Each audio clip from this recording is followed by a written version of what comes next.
Flow, l'actu de demain. Bonjour Milly. Salut Guillaume. Bienvenue chez Flow. Merci de m'accueillir. Merci beaucoup à toi d'être venu de Bordeaux. Exactement. Dans cette merveilleuse journée sur Paris. Ouais, c'est ça, très enneigé, mais c'est Très bien, c'est enneigé. exotique. Voilà, c'est assez unique. Donc merci beaucoup d'être là. Un petit rappel chez Flow.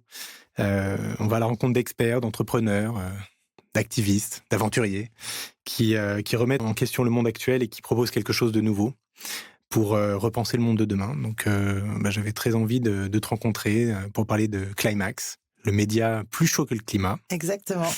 Est-ce que tu peux commencer par te présenter et nous dire qui tu es et ce qui t'anime ? Moi, je m'appelle Milly, j'ai 33 ans, je suis journaliste et depuis 2 ans, rédactrice en chef de Climax, effectivement. Donc, il y a un média... en fait, on est 3 dans cette équipe principalement. Enfin, il y a beaucoup de personnes qui gravitent autour, mais on est 3 fondateurs, si on veut, de cette aventure-là. Et donc, c'est un média effectivement qui essaye de raconter en fait la révolution écologique, mais pas comme les autres, et de manière un peu plus pop, décalée, voire contre-culturelle, un peu punk aussi. Ouais, effectivement, il y a un travail visuel assez dingue. Ouais, on travaille des mots aussi très forts. C'est ça, on essaie d'avoir le fond et la forme qui envoient des messages assez forts. Et donc, un média sur le réchauffement climatique, l'écologie au sens large, quoi. Ouais, c'est ça. En fait, on s'interdit aucun sujet relatif à l'état de notre environnement, mais pas que. Enfin, en tout cas, c'est vraiment l'anthropocène, pour prendre un mot savant, mais vraiment la manière dont la présence humaine a déréglé la manière d'habiter le monde, pour le dire très simplement. Enfin, comment en fait l'humain s'auto-sabote finalement. Ouais, un petit peu. Donc c'est pas que effectivement on va pas parler que de bilan carbone, on va pas parler que de biodiversité, on va parler aussi d'inégalité sociale, tous ces sujets qui gravitent un peu autour du dérèglement du monde aujourd'hui, mais l'idée c'est vraiment d'en parler de manière non érudite. Alors ça veut pas dire que nos articles sont pas factuellement carrés et journalistiquement impeccables. On essaye vraiment vous appuyez toujours sur des discours, des analyses scientifiques, des enquêtes, des personnes qu'on interroge, des experts, des faits, des chiffres. Là, il n'y a pas de doute, mais vraiment, effectivement, avec la forme, on va essayer de rendre tout ça digeste et puis aussi que les lecteurs prennent plaisir à lire. Alors, ça ne veut pas dire que c'est que du rire et qu'on va tourner en dérision la situation, mais plutôt qu'on va ajouter du sarcasme, ajouter de la créativité, inviter des artistes, raconter des histoires qui passaient sous les radars jusqu'à présent, qui sont un peu saugrenues, qui sont un peu palpitantes. L'idée, c'est que on fasse aussi appel pas qu'à la raison en disant « Oh là là, regardez les courbes, il faut agir », mais plutôt hey, un autre monde est possible, il a l'air assez stylé, et finalement, ce sujet-là de la transition, il peut être hyper cool, c'est plein d'aventures, allons-y, quoi. Excellent. Et ce qui vous a poussé à devenir un média autour de cette cause environnementale, c'est plutôt parce que justement ce n'est pas assez abordé, ou parce que c'est mal abordé, ou parce que il y avait de la place pour justement un discours un peu différent? Qu'est-ce qui vous a poussé? Je dirais que c'est un peu les deux. Alors dans un premier temps, c'était mal abordé, et après on s'est dit que c'était pas assez abordé. Je vais vous expliquer. En fait, donc Climax, c'est un média qui a été créé en 2021, d'abord sous forme d'une newsletter hebdomadaire. Il faut savoir que le format du média sous forme newsletter, c'est assez peu courant en France. C'est plutôt un modèle qui est plus courant dans le monde anglo-saxon. Donc l'idée, c'est d'avoir des newsletters qui ne sont pas des newsletters marketing comme on est habitué à en croiser, mais plutôt des éditoriales avec un rubricage, un édito, des petites rubriques qu'on retrouve toutes les semaines, des articles, etc. Ce qui a commencé à se développer aussi en France depuis quelques années. On en a vu depuis quelques années. Et en fait, donc les deux personnes avec qui je travaille sur Climax, Lorraine et Dan, eux en 2017, moi j'étais pas encore là.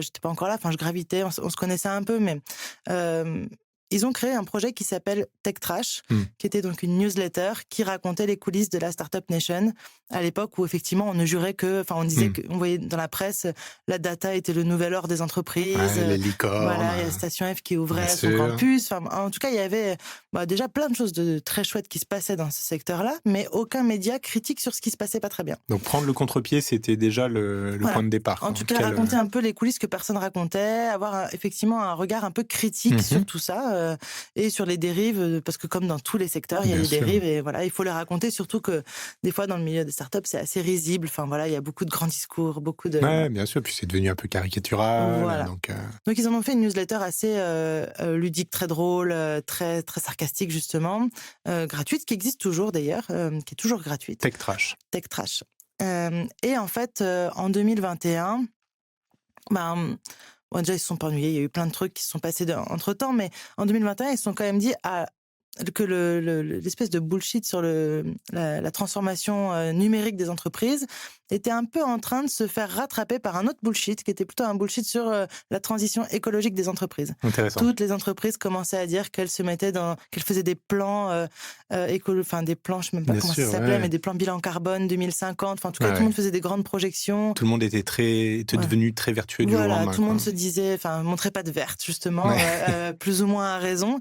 Et donc, ils se sont dit, voilà, bah, peut-être qu'il y a un deuxième tech trash, un éco-trash à Ouais. monter. Bon, et finalement, ils l'ont appelé Climax, ce qui est beaucoup mieux qu'éco-trash.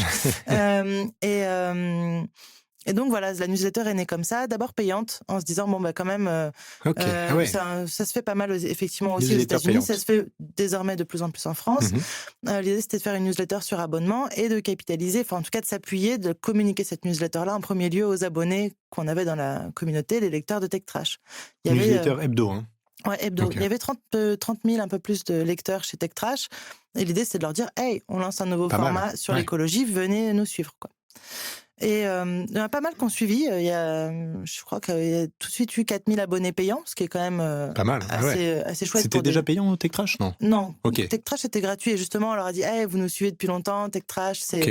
c'était gratuit. Là, on lance la petite sœur sur Et l'écologie. pourquoi la proposer monétiser payante, ouais, tout de suite, comme pour ça? en faire un Ouais. média qui ait un modèle économique, Ok, en fait. c'est ça, Parce ok, très bien. finalement, c'est assez complexe Ah bah, déjà de vivre des médias. Là, on le voit aujourd'hui. Ça prend du temps, ouais. ouais. Mais La Tech Trash n'a jamais été payant, quoi. Non, Il n'y a jamais eu de business model autour de Tech Trash, quoi. Pas Non, particulièrement. alors là, maintenant la newsletter est passée sur Kessel, qui est une plateforme de newsletter, et Ah ouais, il y a un peu de pub dedans, mais c'est très rare et assez discret. C'est pas l'idée d'en faire un truc rentable, mais plutôt d'essayer de comment dire, que ce soit pas du temps que ce soit viable. complètement Bah, bien gratuit, sûr, non, quoi. bah, c'est... Parce qu'on a beaucoup de projets, donc bien sûr, c'est normal. voilà. Et Ok. effectivement, Climax s'est lancé avec un modèle payant. Avec qui 5000, est... donc conversion assez rapidement de la 4000 base au client moins, ouais. Tech Trash. Ok. C'est ça. C'est pas mal. Et donc, c'était pas mal. Ça a bien marché la Et ça, première c'était année. en 2021, donc la première année. Ok. Oui, c'est ça. Et là, on racontait vraiment, on avait plusieurs rubriques. Le green, enfin, on avait une rubrique qui s'appelait La main dans le goudron. C'est une sorte de truc entre la main dans le sac et je sais pas quoi d'ailleurs, mais en tout cas, l'idée, c'était de dire, voilà les entreprises qui font des campagnes de greenwashing. Ouais, bien On vous sûr. décrypte tout ça. On vous donne les codes pour comprendre pourquoi. On avait aussi on a toujours on l'a encore notamment sur Instagram, ce format-là, la phrase en carton, mais vraiment une phrase, un discours fallacieux qu'on décryptait en s'en moquant. Voilà, un édito, une veille internationale. On allait chercher un petit peu les histoires que personne racontait aussi. On était déjà un peu comme ça. Il y a un peu cette notion d'être un peu le poil à gratter. Exactement, complètement. Ça, ouais. Et en fait, un an plus tard, on s'est dit, mais c'est chouette et tout, la newsletter, très sympa, mais en fait, le terrain de jeu, il n'est pas assez vaste. On a besoin d'un médium pour s'exprimer où on puisse se permettre d'être beaucoup plus créatif, de raconter des histoires sur un temps plus long, d'être plus bavard, de mettre des images, enfin voilà. De s'amuser encore plus, quoi. Exactement. Et on voulait pas créer l'idée, on n'a jamais eu envie d'en faire un site web, et du coup de devoir communiquer nos articles sur les réseaux sociaux, de dépendre des algorithmes, tout ça, ça nous a jamais trop attiré. Et en fait, on a trouvé dans le papier, parce qu'on a lancé donc une formule papier, et on a trouvé dans le papier déjà un super terrain de jeu, et en plus la promesse pour nos lecteurs d'avoir une expérience qui soit un peu plus charnelle, en tout cas un peu plus déconnectée. On sort la tête des réseaux. Si on lit d'une traite le magazine, on en a pour plus de 5 heures, sans pub, sans rien. Il n'y a aucune pub dans le fanzine.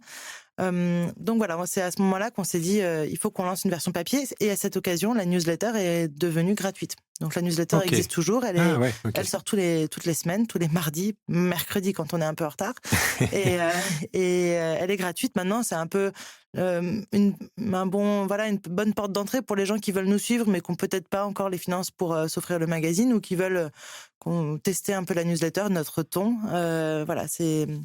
Elle est gratuite, donc il faut pas hésiter à s'abonner. C'est vrai que enfin, je te remercie, tu m'as amené le dernier exemplaire. Tout est fou ou tout est foutu, c'est le Exactement, titre. ouais. Donc on voit du no future, Ouais, Fast and Furious. Ceci n'est pas un pipeline. ouais. Excellent. On n'est pas là pour coller des On n'est gommettes. pas là pour coller des gommettes. Ouais, c'est une super couverture qu'on C'est s'est beaucoup superbe, ouais. amusé à faire. Elle a été, on travaille avec pas mal de directeurs artistiques sur ce numéro, enfin sur les différents numéros qu'on a, parce qu'il y a beaucoup de pages et pas mal de personnes qui nous suivent sur ce sujet-là. Cette couverture, en l'occurrence, elle a été faite par un designer qui s'appelle Thomas Humeau. D'accord. Et ouais, en fait, on a joué sur cette expression que tout le monde dit en ce moment. De toute façon, tout est foutu. Ouais. À quoi bon? Tout est foutu. On va pas y arriver. Et donc sur la couverture, on joue avec un jeu de stickers holographiques et dont un vient masquer le tu, donc ça donne tout est fou.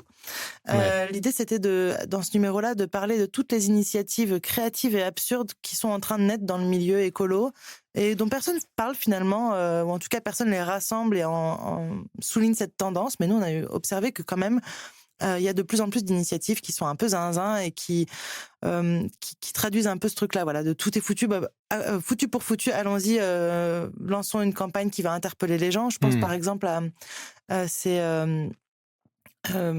comment il s'appelle, enfin, il y a une campagne qui a été faite là sur toutes les villes côtières qui vont être qui sont mises en danger par Tout à fait, la ouais. montée des eaux. Donc par exemple les Soulac-sur-Mer, etc. Il y a eu une campagne pendant la nuit. En fait, ils sont venus coller des stickers pour transformer ces panneaux en Soulac-sous-mer, par exemple. C'est ça, là, ce que tu Voilà, montres c'est ça. ici, là, ouais. Exactement. Villers-sur-Mer, Villers-sous-Mer. Villiers-sous-Mer. Il y a pas mal d'autres initiatives comme ça. On parle aussi des Yes Men dans ce numéro, qui sont des activistes complètement zinzin, qui fabriquent des faux sites web en se faisant passer pour des grosses entreprises polluantes.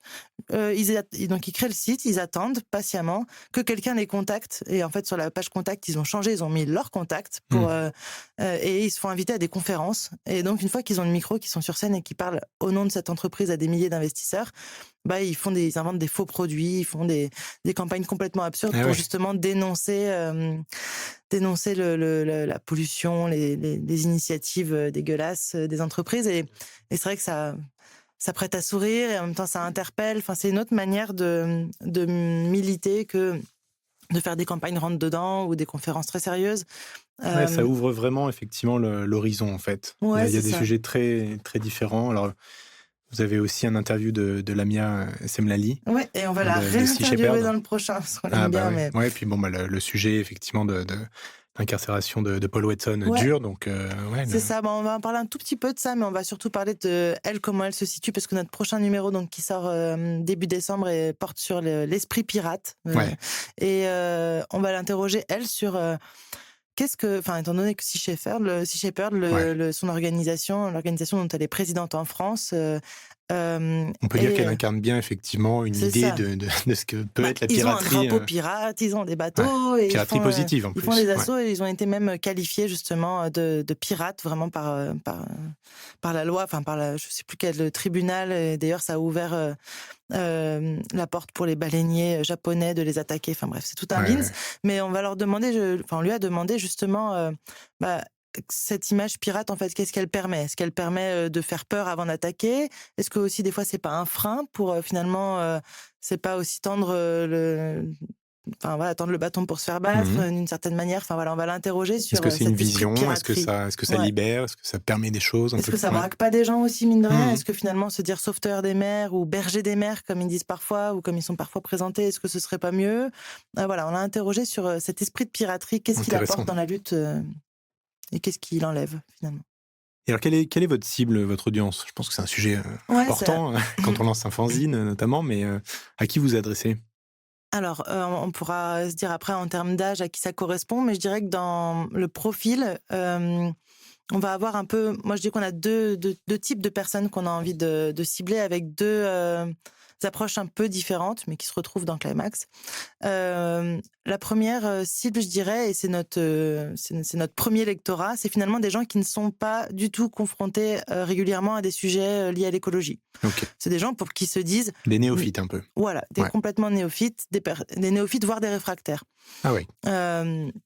Des Ah, vous personnes allez qui jusque-là, vous essayez d'aller chercher un peu ouais, le on aimerait bien. climato-sceptique. Bah, en tout cas, pas forcément les convaincre, mais en tout cas, Ouais. ce qu'on aimerait, c'est qu'ils se disent: «Ah ouais, en fait, l'écologie, je pensais que c'était un sujet, de premier de la classe ou de bonnet de nuit, d'amiche qui voulait me faire retourner, à la lampe à pétrole. En fait, c'est Ça peut, marrant cette hmm, couverture, ça peut être funky. noire, holographique et ces contenus qui me font marrer, finalement, ils sont peut-être pas si chiants que ça». Enfin voilà. Ouais, donc Et vous cherchez à les intriguer aussi, ah quelque ouais, les part, et intriguer faire et changer leur vision. voilà, les faire rentrer, peut-être qu'ils vont rentrer par un article qui va les intéresser tout à coup, puis ils vont se dire: «Ah ben en fait, pour une fois, on me fait pas la morale, Mhm. pour une fois, on me déprime pas, donc peut-être que je peux tendre une oreille un peu plus attentive au sujet». Ok. Ça, c'est notre première cible et la deuxième cible, je dirais que c'est, à l'inverse, des gens qui sont hyper au courant, qui Ouais. sont, des écolos, vénères, très assidus, qui lisent le GIEC dans le texte, et qui, peut-être ont un peu d'éco-anxiété. J'aime pas beaucoup ce mot, mais en tout cas qui sont un peu, qui sont un peu en burn-out militant et qui sont un peu, voilà, qui ont une pression tellement forte sur les épaules, ils essayent de tout faire bien, ils mangent plus de viande, ils prennent plus l'avion, ils font tout bien et en fait, ils se disent: «Mais à quoi bon, Hmm. ça continue d'aller mal?» Bah, nous, on a envie de leur parler, de les accrocher pour leur dire: «Hey, on n'est pas obligé de ne broyer que du noir. Ouais. L'écologie, c'est aussi un mouvement festif, c'est aussi un mouvement créatif. Il se passe plein de trucs, il y a des histoires hyper stylées, ça va bien se passer, j'en sais rien, mais en tout cas, Ouais. voilà, le mouvement est aussi un projet de société, un projet culturel fort, enthousiasmant et pas que intellectuel et déprimant, quoi». Ouais, donc c'est presque effectivement, tu as dit le mot société, mais c'est presque, l'approche est presque plus sociétale que environnementale, mais Ouais. bien évidemment, dans tous les articles, il y a en toile de fond, le sujet environnemental, quoi. Ouais, c'est ça. Dans les sujets, en fait, on a à chaque fois un dossier central. Mais c'est vrai que les sujets qu'on a traités jusqu'à présent, par exemple, le premier numéro, qui s'appelait Apocalypse Panau, c'était sur alors nous, c'était sur le solar punk. Alors c'est un mouvement un peu inconnu qui, en gros, c'est l'opposé du cyberpunk. Donc c'est un futur non pas dystopique Très positif et et optimiste, voilà, ouais. c'est, très positif, très optimiste. Il peut y avoir un peu de technologie, mais utilisée à bon escient. Il y a beaucoup de low-tech, c'est très verdoyant aussi. Enfin, les deux sont pas incompatibles. Mais c'est un peu, ça va à rebours des imaginaires futuristes à base de voitures volantes et de trottoirs aseptisés. Euh, Et de zombies. voilà, c'est ça, et de robots et tout ça. Donc c'est effectivement plus large qu'une simple vision écologique, ou en tout cas que le simple sujet de l'écologie à proprement parler. Le deuxième, c'était sur la décroissance, mais qu'on a traité en mettant des croissants partout sur la couverture. On en a parlé de manière un peu décalée, puis on allait essayer de comprendre les partisans de l'hypercroissance. Enfin, voilà, on a mis les pieds dans pas mal de sujets, y compris économiques, politiques. Et puis après, voilà, on a fait aussi un numéro sur les riches. Qui sont les riches? Est-ce que c'est nous? Est-ce que c'est eux? Voilà. Est-ce que c'est leur faute ou pas? Mais toujours avec du franc-parler et en essayant de faire culpabiliser personne. Voilà, après Ça fait vraiment partie de vos guidelines, de votre ligne éditoriale, comme tu le disais aussi tout à l'heure, de ne pas faire la morale, ouais, de pas être on est qui trop pour faire la morale? anxiogène et de pas être trop clivant. Enfin, pas, voilà. Tu veux Ouais, pas c'est jeter ça. la pierre à quelqu'un, tu essaies juste de poser des sujets. Moi, j'ai envie de dire que, enfin, notre politique, c'est qu'on jette la pierre qu'au gros. C'est-à-dire, par exemple, dans notre newsletter, quand on a, je sais pas, des responsables politiques qui, eux, ont toutes les connaissances et une responsabilité énorme, on n'hésite pas à leur rentrer un peu dedans, Ok. en tout cas, à dire frontalement quand il y a enfin, des choses fausses qui sont dites, tout simplement, hein. Bien C'est vrai sûr. que, par exemple, Emmanuel Macron qui disait que la France, c'est 1% des émissions de CO2. Enfin, Oui. vraiment, c'est un mensonge qui occulte toute une partie de la réalité, enfin, c'est le principal argument qui est débunké par les gens qui sont dans le secteur et tout Ouais, ça. vous avez travaillé ça, ouais. Tous les Voilà, arguments classiques qu'on c'est nous ça, les renvoie, arguments bidons. ouais, les arguments Donc bidons. bon, quand c'est comme ça, ou quand c'est une grosse entreprise qui, genre McDonald's, qui dit c'est bon, on est écolo, on a fait ci, on a fait ça, Ouais, voilà, tu peux là on pas laisser n'hésite pas à passer. rentrer dedans. Ouais, Mais ok. sinon, à part ces personnes-là qui ont une responsabilité très importante, on va plutôt pour notre lectorat, quel qu'il soit, qui prenne l'avion, qui mange de la viande tous les week-ends, qui fasse n'importe quoi, en fait. On va déjà, parler beaucoup moins de ce qu'on appelle les petits gestes, même si c'est des gestes importants Mhm, à l'échelle de, enfin voilà, prendre l'avion, c'est effectivement, ça a un impact environnemental fort, bien sûr. mais on pense que Donc ne plus prendre l'avion, ça, c'est super. Mais on pense que voter, que se syndiquer, que en tout cas faire des projets de société, changer à travers son travail, mener des projets enthousiasmants et cool, faire parler de l'écologie autour de soi. Enfin, ça, c'est des gestes beaucoup moins individuels déjà. Donc ça nous plaît plus. Parce que quand ça a une dimension collective et sociétale, c'est plus intéressant. Et voilà. Et donc on essaye de ne pas parler de ces petits gestes-là, ou en tout cas très peu, et deux, justement prendre. Enfin, en fait, chacun fait sa transition au rythme où il peut, au rythme où il veut, au rythme où son histoire personnelle le mène.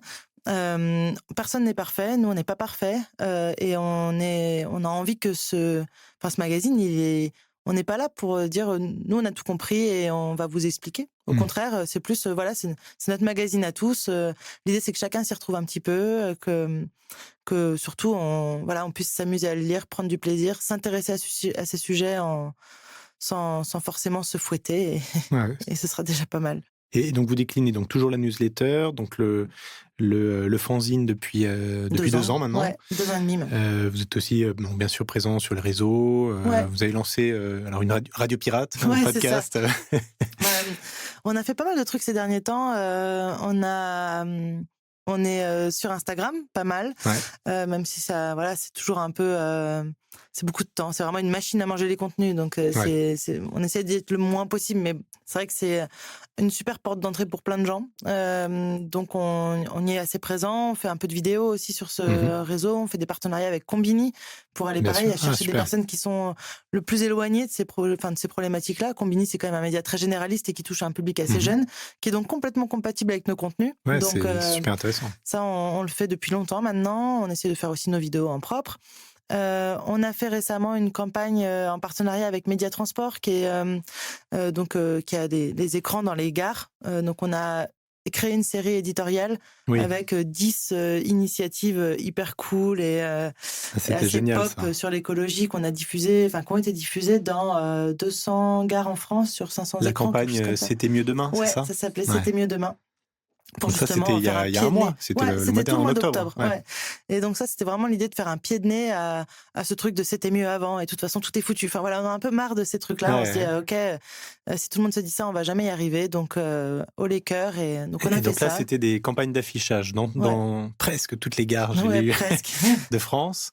Des affiches, donc une fois de plus, on retrouve votre patte très visuelle, très colorée, et tout de suite un message qui passe, mais des messages donc très positifs, quoi. Des initiatives qu'on racontait en fait. L'idée c'était pas de se mettre en valeur nous forcément, même si on signait la campagne, mais de raconter. Par exemple, il y a une rivière restaurée en Corée, j'ai vu, par exemple. Une rivière qui a été restaurée, mais du coup, c'est vrai que les visuels sont assez forts. Et puis des initiatives un peu plus, encore plus pop, genre une pizzeria qui a un énorme succès à New York et qui en fait fait que à base d'invendus et qui a une identité complètement délurée. Des footballeurs qui ont choisi d'avoir une manchette aux couleurs du réchauffement climatique et qui du coup en fait rien qu'en jouant en étant sur le terrain et tout remettre le sujet dans la bouche des commentateurs, des personnes qui regardent les matchs, etc. Il y avait aussi, pour en citer une dernière, je sais plus. Moi, ma préférée, c'était le droit des vagues au Pérou. Ouais, c'est ça. Au Pérou, ils ont fait tout un projet pour que les vagues, qu'il y ait des droits attribués aux vagues. C'est-à-dire que les vagues aient le droit d'exister, si on peut dire, en tout cas que ça permet de les protéger, ce qui permet en fait, si on suit le fil, de protéger les côtes et le littoral de toute l'expansion de l'industrie pétrolière et gazière. Bien sûr. Voilà. Et c'est vrai. Et oui, la dernière que je voulais mentionner, c'est, je sais pas si vous avez fait gaffe, mais récemment sur les plateformes d'écoute musicale, Spotify, Deezer, etc. La nature est un artiste. Ça peut paraître hyper bizarre comme ça, mais il y a effectivement pas mal d'artistes, Brian Eno et d'autres, qui ont crédité la nature parce qu'ils ont mis des bruits naturels dans leur son. Et en faisant ça, ils reversent des droits d'écoute à la nature, et ces droits d'écoute sont redonnés à des associations environnementales. Ah, c'est incroyable. Et je trouve ça assez stylé parce que franchement, c'est la preuve qu'en jouant au foot, en écoutant de la musique, en faisant plein de choses, on peut contribuer à faire un petit peu sa part des choses, quoi. On retrouve un peu voilà, cette idée dont on parlait tout à l'heure de proposer un projet de société ou en tout cas Ouais.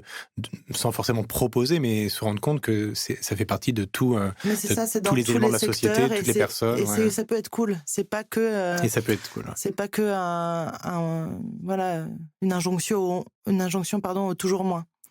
Donc voilà, on a ça, on a donc cette campagne, on essaie d'aller chercher des nouveaux publics. Là, on a lancé effectivement, alors rien à voir avec le matériel qui est autour de moi et en tout cas voilà le côté carré ici, mais on a lancé nous un podcast très artisanal qui s'appelle Salut les pirates et qui a vocation à un peu à raconter les coulisses de la préparation du numéro qui va sortir en décembre. Mais aussi plein de sujets venus de tous horizons. Voilà, on s'interdit rien. L'idée, c'est de proposer aux personnes qui nous écoutent de un peu s'incruster à notre table et d'écouter une discussion comme on en a beaucoup au bureau et pas qu'au bureau. Et voilà, l'idée, c'était de pouvoir discuter librement Ouais. et de partager ça avec nos auditeurs. Donc voilà, on a ça. Tu penses que c'est important enfin, bien sûr que c'est important, mais c'est quand même une question que je me pose, c'est pourquoi on a besoin de rendre l'écologie désirable? On entend souvent ça et c'est bien sûr très important.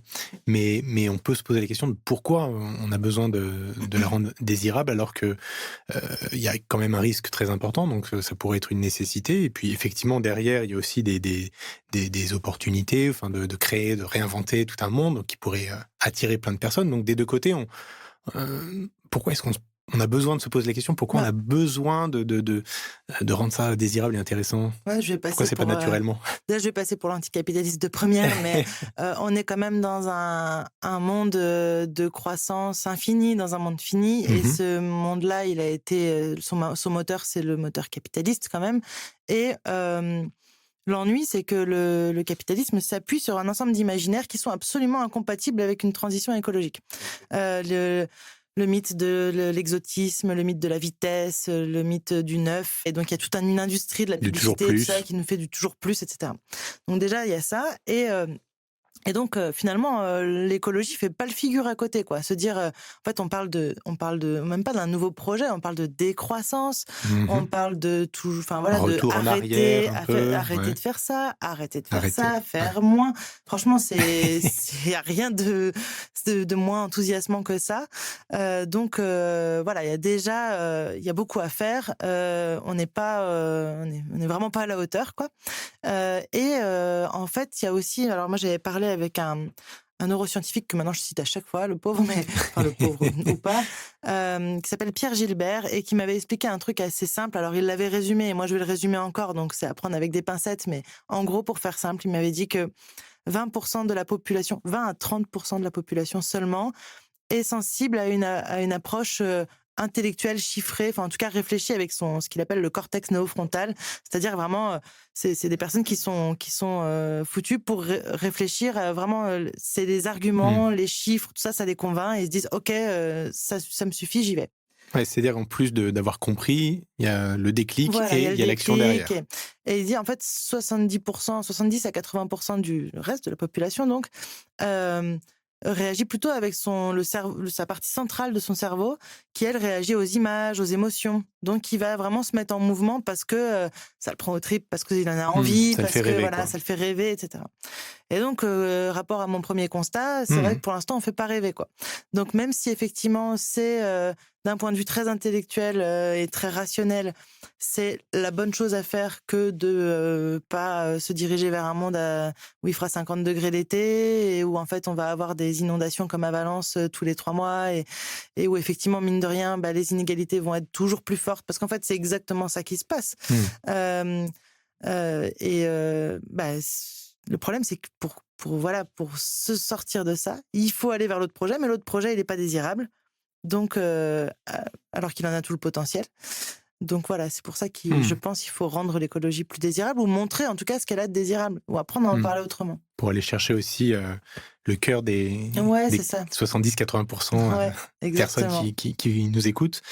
Euh, pourquoi les autres médias n'en parlent pas plus? Pourquoi il y a tellement un besoin d'avoir un fanzine aujourd'hui, en 2024, sur l'environnement? Pourquoi les autres, finalement, je crois qu'il y a des statistiques en préparant le podcast que j'ai trouvé, mais aujourd'hui, le réchauffement climatique représente que 2,5% des infomédias. C'est Ouais. complètement... Je On crois a que c'est Costa l'impression... Climat qui avait fait une super étude On a là-dessus. Ouais. l'impression d'en entendre souvent parler, mais nous, parce qu'on est sûrement plus impliqués Ah dedans, oui, je nous sais on pas, est mais complètement. Enfin, moi je suis dans ma voilà, bulle et donc j'en t'as entends l'impression... beaucoup parler, mais Mais c'est en vrai vrai, que. c'est rien du tout. Ouais. Pourquoi ils en parlent pas plus Bah, alors, je sais pas, il faudrait leur demander à eux, mais moi, ce que j'ai entendu, notamment quand il y a eu l'été de canicule, j'avais pas mal parlé avec des rédactions locales, plutôt de la presse régionale, qui disaient ah ben en fait, depuis qu'il y a eu ces canicules et les incendies, particulièrement dans la région d'où je viens, donc vers Bordeaux, maintenant on a eu notre sursaut, on en parle beaucoup plus, etc. Puis on se rend compte que notre lectorat lui aussi, il a envie de ces contenus-là parce que ça le concerne davantage. Sous-entendu, on n'en parlait pas avant parce que ça n'intéressait pas les gens, et maintenant que finalement l'île de Ré ou l'île d'Oléron est menacée par la montée des eaux en premier lieu, je crois que c'est un des premiers territoires en France qui va être touché, et que les forêts crament autour de nous, bon bah ils s'y intéressent. Je trouve que c'est dommage déjà Mhm. d'attendre que le feu soit à nos portes littéralement pour se Ouais. mettre à en parler, alors que depuis les années 70 le sujet est sur la table. Et surtout c'est dommage qu'il se soit pas remis en question aussi sur ce sujet-là, en se disant peut-être qu'on en parle mal, juste peut-être Mm. qu'on raconte pas les bonnes histoires, peut-être qu'il y a des trucs cool à montrer et qu'en fait on les montre pas, mais voilà. Donc là, ce qui s'est passé l'été dernier, c'est qu'il y a eu ou même il y a 2 étés, je sais plus quand c'était, et on a avec plusieurs médias, on s'est rassemblés et on a écrit une charte pour un journalisme à la hauteur de l'urgence écologique, en se disant voilà les 13 points qui font que pour nous une rédaction va bien traiter de ce sujet-là. Ah ouais. Voilà, le problème en fait, c'est le modèle des médias aujourd'hui. Beaucoup sont dépendants de la pub. Ouais, de la pub, bien sûr. De la pub, De l'actu. d'actionnaires, principalement parce que l'actu en fait elle est là finalement, donc il y Ouais. a qu'à se pencher pour ramasser des trucs sur l'écologie, mais aujourd'hui la part des médias qui sont aux mains d'actionnaires elle est folle, ou de mains de milliardaires. Ouais, le Eux vrai leur média indépendant aujourd'hui C'est se rare, fait rare. et là il y a vraiment on essaye de s'organiser en tous les médias indépendants pour porter des voix, parce que finalement Bolloré et ses petits amis, leur principal projet, c'est de mettre l'extrême droite au pouvoir. Mm. Et ils sont exactement dans cet agenda. C'est pas nous Oui, qui donc ils vont sommes. pas consacrer beaucoup d'articles Donc au l'écologie, ça les changement de intéresse système. pas, à part pour les inviter et taper dessus. Mais Ouais. voilà, donc il n'y a pas que ça dans les médias mainstream, mais quand même beaucoup de ces médias-là sont aux mains du business as usual, quoi. Donc ils ont aucun intérêt à ce que ça change. Et donc, on en parlait un petit peu tout à l'heure aussi, vous avez une approche un peu contre-culture, tu l'as dit, donc pirate, rebelle, un peu punk même. Ouais. Est-ce que ce sujet reste un sujet de contre-culture, ou est-ce que ça doit devenir mainstream? Enfin, c'est une double Ouais. question. On aimerait bien que ça devienne mainstream. Après, nous, c'est plutôt qu'on va chercher dans ce champ-là les histoires un peu contre-culturelles, un peu passées sous les radars, parce qu'on trouve que c'est celles qui sont un peu les plus enthousiasmantes et les plus... voilà. C'est Inspirante. toujours chouette d'aller dénicher les histoires du sous-bois et des gens qui ont fait des trucs dans leur coin complètement fous. Donc voilà, on va chercher dans notre magazine, on a toujours dans notre fanzine, on a toujours une rubrique portfolio où on va aller déterrer des artistes dont personne n'a forcément entendu parler, qui font des trucs complètement zinzin sur l'écologie et qui en parlent comme personne n'en a jamais parlé. Ça nous plaît bien. Mais oui, je pense qu'on a envie que ça devienne pop, tout simplement. Enfin, on dit souvent qu'on est pop et contre-culturel parce on pioche des sujets dans la contre-culture, mais on a envie que ce sujet-là devienne pop. Ouais, bien sûr. Et c'est vrai que là, on voit que ça marche de plus en plus. On a été invité sur le plateau de Quotidien l'été dernier. Génial. Donc on était ravis. C'est une sorte de consécration, même Bien si sûr, c'était bien rapide, mais je pense que c'est aussi la marque que ça peut intéresser un public aussi large que celui de Quotidien, qui est quand même complètement. Ouais. voilà, qui est assez central. Ouais. Ouais. Et donc toi, tu es dans le journalisme depuis, tu baignes dedans depuis un peu plus de 10 ans, tu es passé par pas mal d'expériences, tu peux nous en parler un petit peu? Ouais. Moi, j'ai commencé le journalisme parce que ça me plaisait, mais surtout de manière bénévole, et en fait, ça a commencé quand j'étais à la fac, je faisais une sorte de prépa lettres et sciences politiques, et qui était intégrée à la fac, enfin bref. Et donc à ce moment-là, j'avais pas d'argent comme tous les étudiants, Et j'aimais bien écrire et j'aimais bien aller voir des concerts. Et j'avais des Mmh. copains qui avaient lancé un webzine, donc un zine du web, un média indépendant du web Bien qui sûr, faisait des critiques d'albums et des critiques de spectacles, enfin de concerts surtout. super. Et donc voilà, je me Tu as fait suis un des peu critiques sur quel concert? Qu'est-ce que tu c'était à Poitiers, c'était au Confort Moderne, il y avait un peu de tout franchement, d'accord, OK. c'était, un peu les artistes qui Tu étais pas passaient du moment. spécialisée, quoi, tu Non, étais pas du vraiment, tout, ouverte à tout, ouais, j'étais, assez ouverte. L'idée, c'était justement d'aller en concert avec les copains et de excellent. pas payer sa place. Bah, c'est mais bien sûr, Voilà, c'est le après rêve. j'écrivais des articles de manière bénévole, mais ouais, c'était cool. Donc ça, j'ai commencé un peu comme ça, vraiment. Et après, quand je suis arrivée à Paris, après j'ai continué mes études à Paris et j'ai découvert un autre média qui faisait un peu ça, mais sur les festivals de musique, Mmh. qui s'appelait touslesfestivals.com. C'était en ligne et c'était le média spécialisé sur tous les festivals de musique. Et donc on envoyait, enfin, on était une communauté de reporters bénévoles. Et c'est pareil, on pouvait avoir notre passe pour le festival et en échange d'un article bien fourni avec des photos, etc. Donc j'ai continué comme ça pas mal aussi. Et, et puis après, donc moi, vraiment, sur mes premiers vrais jobs, j'étais chargée de com. OK. Notamment pour un festival qui s'appelle. Enfin, j'ai travaillé en tant que stagiaire à la Gaîté Lyrique, ça c'était Ouais, assez cool. Mais après, super. j'ai été. Mon premier boulot, c'était chez Futur en scène, qui était un événement sur le futur à Paris qui rassemblait à la fois des startups dans l'innovation numérique et en même temps un cycle de conférences sur justement le numérique. Est-ce que ça c'est un poison ou un remède, quoi? Il y avait OK. des conférences pour s'interroger aussi sur ce futur technologique là, vers quoi il nous emmenait, et voilà, avoir plutôt donc ça c'était un peu une première mon premier boulot qui Mmh. après m'a mené aussi une fois que j'en suis partie donc j'avais beaucoup parlé de futur dans ce boulot-là. Et donc un de mes médias préférés à l'époque, c'était Ouzbek Erika, Bien sûr. que j'aime toujours d'amour. Et donc je me suis retrouvée sans boulot et je me suis dit bon bah là je viens d'écrire un article comme ça dans mon coin, qu'est-ce que j'en fais? Et donc je l'ai soumis, il y a une plateforme et on pouvait soumettre un article comme ça gratuitement. Et donc je l'ai soumis, il a été publié, puis un deuxième, puis un troisième, puis à un moment j'ai Génial. rencontré Annabelle Laurent, la rédactrice en chef de l'époque que j'adorais aussi et que j'adore toujours, et qui m'a dit mais maintenant faut qu'on te paye. Donc j'ai C'est sympa. découvert le métier vraiment comme ça. J'ai pas fait d'école de journalisme.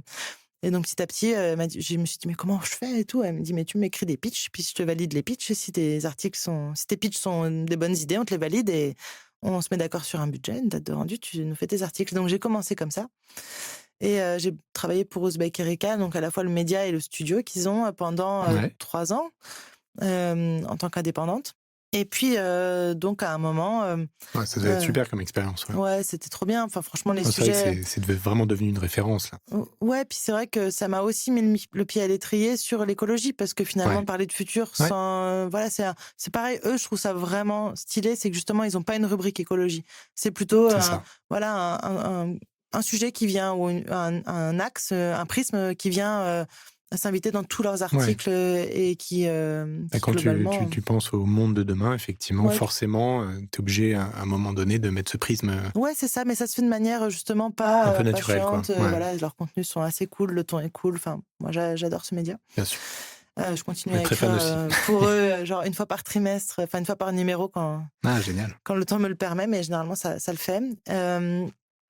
Et donc à ce moment-là, enfin déjà quand je travaillais dans mon boulot là chez Futur en Scène, j'avais rencontré Lorraine et Dan, donc qui avaient monté Tech Trash D'accord, et qui OK. essayaient de faire une enquête à ce moment-là sur ce secteur-là. Donc on s'était déjà rencontrés, on avait pris un verre et j'ajoute que Dan, je le connaissais aussi parce que il avait monté un premier média qui s'appelait Silex ID.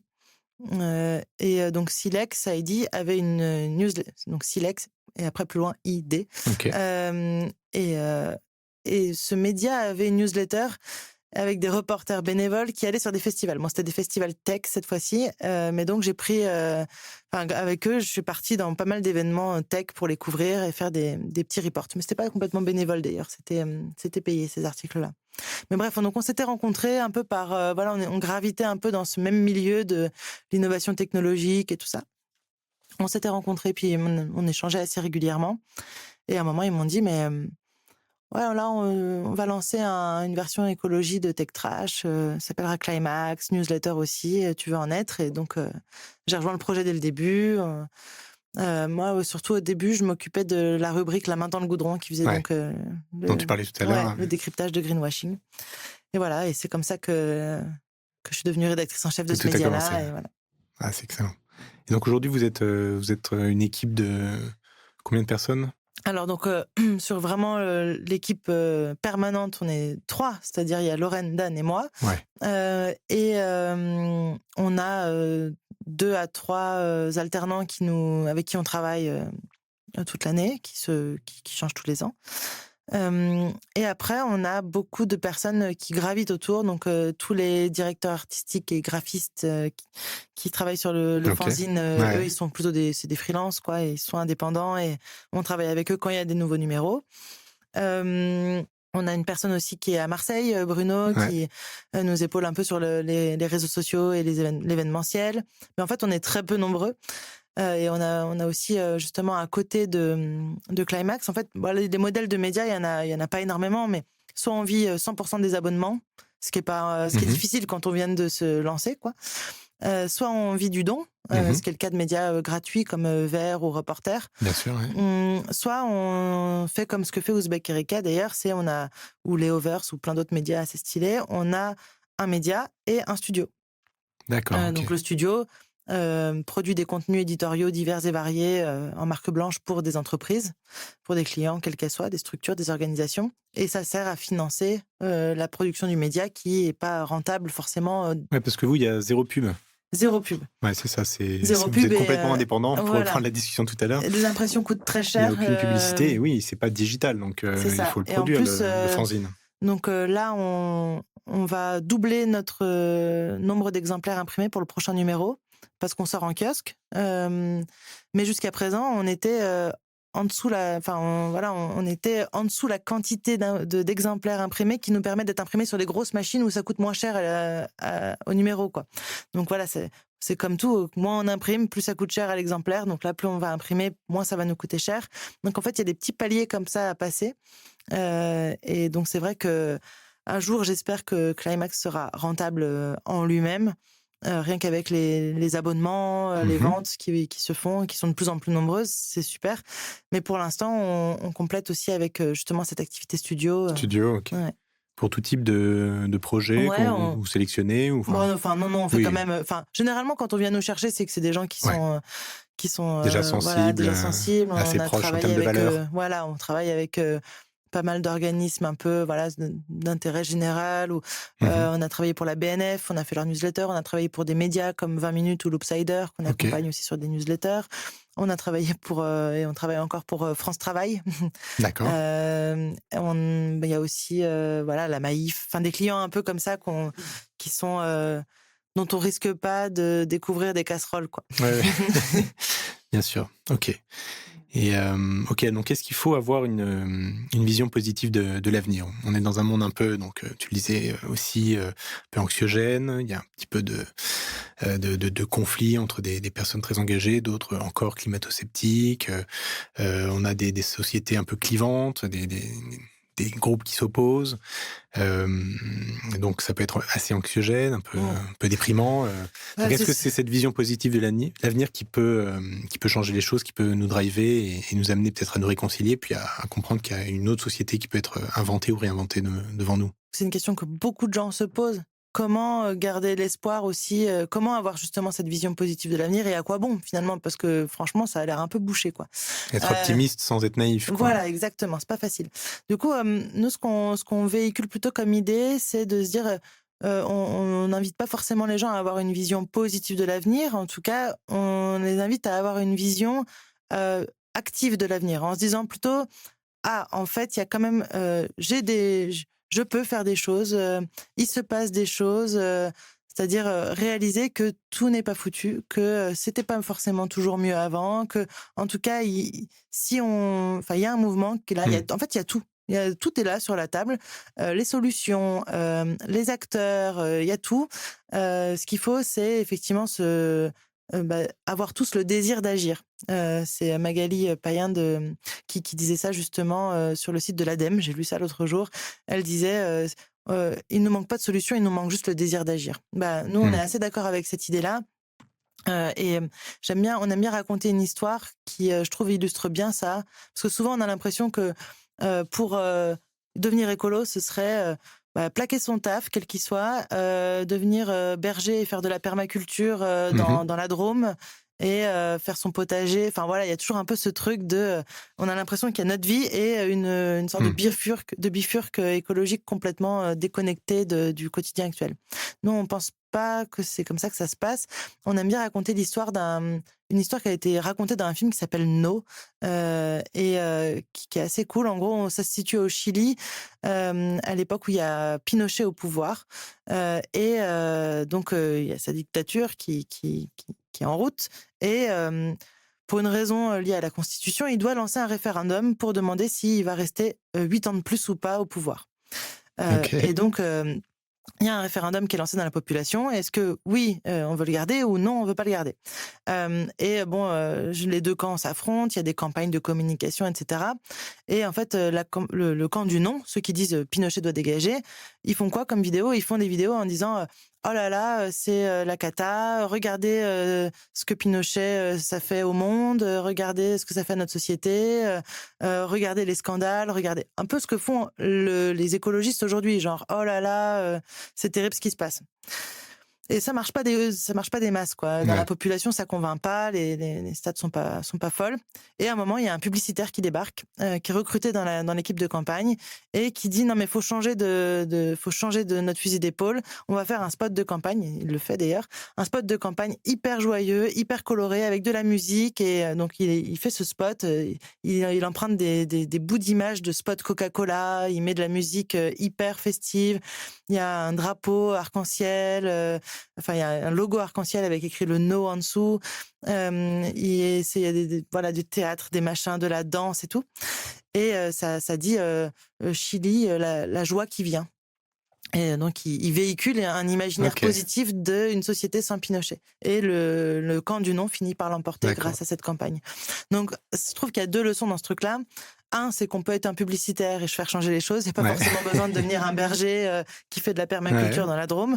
De 2, finalement, si tout le monde lit Climax, si tout le Déjà, monde, ça c'est la voilà, base. Étape c'est la numéro base. un. Mais en tout cas, si tout le monde réalise ce que nous on véhicule, c'est-à-dire que c'est pas un truc de chasse la joie, c'est pas, on demande pas aux gens Ouais. comme le prétendent nos dirigeants, de faire un retour à la lampe à huile ou d'éteindre la lumière partout. Enfin, voilà, c'est pas ça Ouais. l'écologie. En fait, c'est un projet de société qui est tellement mieux, qui peut être tellement cool, où un, on va pas cramer, deux, on va pas se noyer dans des inondations, trois, voilà. Mais en plus de ça, Si on agit voilà, aussi, si si on voilà. agit, mais voilà, on peut non, aller plus loin que ne pas crever. On peut aussi Ouais, en c'est faire un ça. truc hyper cool, Hyper hyper sympa, ouais. joyeux, hyper sympa, avec plus de partage des richesses, des meilleurs soins, plein de choses. Enfin, en fait, c'est tout simplement et puis festif, créatif, coloré. Enfin voilà, le futur écolo, il est pas en papier Et recyclé, alors quoi. pour continuer à nous donner envie, effectivement, c'est un bon moteur, hein, tu as raison. Ouais. Ça donne envie de lire, ce que vous faites, mais c'est vrai que quand on entend, l'ONU qui nous dit que de toute façon les plus de degrés, c'est déjà foutu, on est déjà à +3, +4 dans les années qui viennent, que, en pleine COP29, on se rend compte que bon, c'est devenu un gros business, que plus personne n'y croit, que bon, c'est une mascarade. Mmh mh. Hem Qu'est-ce que, au cours de ces 2-3 années, vous avez pu glaner comme piste, comme travail de fond, comme piste de réflexion, comme vraiment, mouvement, action, ultra positive qui vous, permet de garder cet espoir, fort? Bah, je crois que l'espoir, on le garde aussi parce que, hem, certes, il y a de plus en plus d'événements, pas chouettes, c'est aussi un sujet qui est de plus en plus, sur la table. Enfin, je Donc crois que déjà c'est la prise de la conscience, prise de cette montée conscience, en puissance de la prise de conscience, ouais. ça, je trouve ça hyper rassurant déjà. Ouais, C'est-à-dire que même, je crois que c'est TF1 qui a transformé son bulletin météo en bulletin météo et climat. ouais, C'est bête, mais c'est chouette. ouais, c'est une avancée. La statistique tout à l'heure, je crois qu'elle venait d'une étude Quota Climat là, sur la Ouais, représentativité du climat dans les médias. Certes, on n'est pas encore au top, mais le sujet est de plus en plus présent. Il y a même justement sur une chaîne de grande écoute, je me souviens plus laquelle, là, toute une simulation qui a été faite justement pour montrer les effets. Enfin, il y a une prise de conscience quand même de la part des médias qui ont envie d'y aller. Il y a pas tous les médias n'ont pas envie d'y aller, mais en tout cas ceux qui ont envie d'y aller, ils ont pris conscience, ils mettent des moyens en œuvre, etc. Dans la population, c'est quand même un sujet qui monte. D'ailleurs, nous, on est un peu jeunes pour s'en rendre compte, mais par exemple, on a un numéro sur l'écologie désirable à proprement parler. On avait interrogé Noël Mamère, qui nous disait, mais non, mais l'écologie, elle gagne la bataille culturelle, là. On s'en rend pas compte, mais on est en train de gagner la bataille culturelle. J'étais là, ouais, on s'en rend pas hyper compte, mais si, en fait, il y a quand même aussi de plus en plus de blockbusters sur le sujet. Enfin, il se passe quelque chose. Alors, est-ce que ça se passe assez vite? Je sais pas. Mais il se passe plein de choses. C'est plus une niche. Ouais, c'est ça. Et je trouve que le mouvement, alors nous, on y contribue, ou en tout cas, on essaie d'y contribuer, mais le mouvement aussi, il change. Jusqu'à présent, c'était quand même un truc de CSP plus intello qui reste dans leur coin et dans les salles de cours. Aujourd'hui, nous, on est un bon exemple de ce côté, cette popisation, si on veut, de l'écologie, mais il y a pas que nous. Il y a des clips, des chansons sur le sujet, des trucs un peu badass, un peu cool. Les manifs, finalement, ça devient des grosses rave parties en ce moment, enfin ce qu'on appelle le techno-activisme, donc ça devient des manifs dansés. Ça redonne un peu une image plus cool de la lutte. Et puis c'est un sujet qui, mine de rien, dans les entreprises devient de plus en plus incontournable. Alors toutes s'en saisissent pas bien, mais toutes s'en saisissent. De fait, elles sont un peu obligées et elles se font rattraper quand elles s'en saisissent pas correctement. Donc fatalement, ça va être voilà. Mais t'as raison, quelque part qu'elles s'en saisissent pour se verdir un petit peu, même si ça ne devient pas une entreprise à mission, c'est déjà un mouvement. En tout cas, elles sont obligées de se mettre le nez dans le sujet et elles vont de plus en plus devoir s'y mettre sérieusement. La France a été condamnée pour inaction climatique plusieurs fois, donc à un moment... les taux se resserrent. Oui, un peu. Après, je ne sais pas si ça va assez vite. Franchement, qui on est pour le dire, mais si on baisse les bras, c'est sûr que ça ira pas assez vite. Et en fait, on peut... c'est vrai que ce truc des degrés, je trouve ça assez pénible parce que on se dit de toute façon c'est mort pour rester en dessous le 1,5 qu'on avait promis aux accords de Paris. Ouais, mais en fait entre 2 et 4, il y a un delta quand même. Donc si on peut certes se limiter à 2 et pas en fait si on baisse les bras, ça va être bien plus dramatique. Donc ouais, je pense que l'espoir il est là, ça bouge de fou, c'est juste qu'effectivement le pendant d'en parler de plus en plus, c'est aussi que du coup on voit aussi de plus en plus ce qui se passe de pas cool, quoi. Mais bon, moi je trouve quand même que ça progresse, ça avance et le sujet change. C'est vrai que même Valérie Masson-Delmotte qui représente un peu le GIEC en France, qui est quand même une scientifique, quoi, alors pure et dure. Elle a fait, il y avait un super portrait d'elle il y a quelque temps dans Le Monde, et à la fin de son portrait, elle disait, il la citait, moi, ce qui me plaît, c'est quand des gens créatifs s'emparent du sujet écologique. C'est de ça dont on a besoin et c'est ça qui fait avancer les choses, quoi. Quelque chose comme ça. Et je trouve ça génial que même elle, et j'en entends plein d'autres. Enfin, le neuroscientifique que je citais tout à l'heure, c'est pareil. Tous les gens qui sont un peu des gens plutôt des faits et de la science appellent au secteur culturel, aux acteurs de la com, aux créatifs, aux pubards, à tout le monde pour voilà. Et donc je pense que voilà, on voit que c'est en train d'apparaître. Il y a pas mal de choses qui apparaissent. Ça sont nous on le voit rien qu'à notre échelle. Des médias écolos, il y en a de plus en plus, mais il y en a aussi de plus en plus sur plein d'axes différents.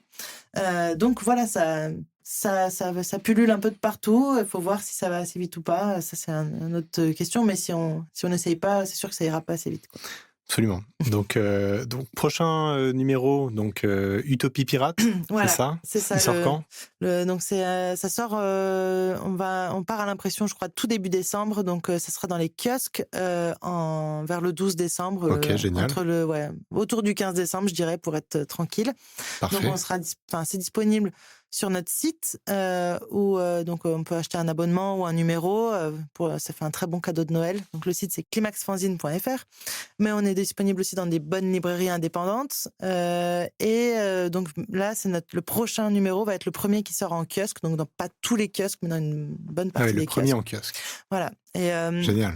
Et l'esprit pirate, Utopie pirate, c'est un terme qui a toute une histoire, mais nous on l'a choisi parce que déjà, on aime bien l'esprit pirate, enfin la figure du pirate, on trouve qu'elle a un côté un peu badass, un peu...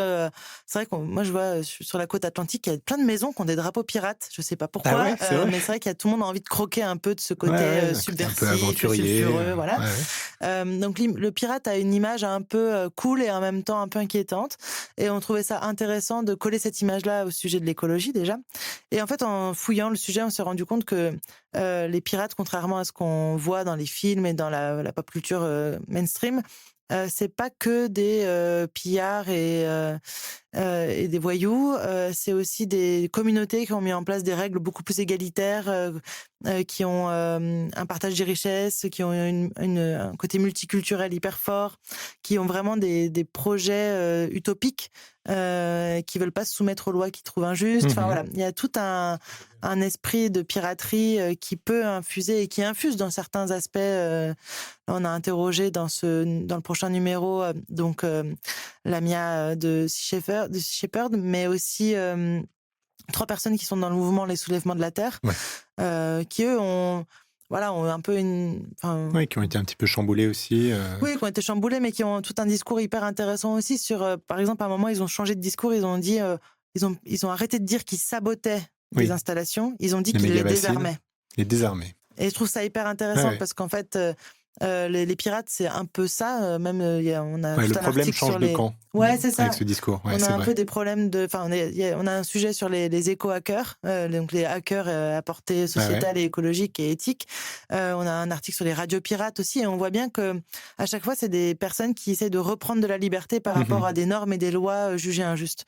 Et donc finalement, leur combat, lui, est juste, même s'ils sont pirates. Donc c'est ça qui est assez intéressant finalement dans ce sujet et qui nous a bien plu. Écoute, super intéressant.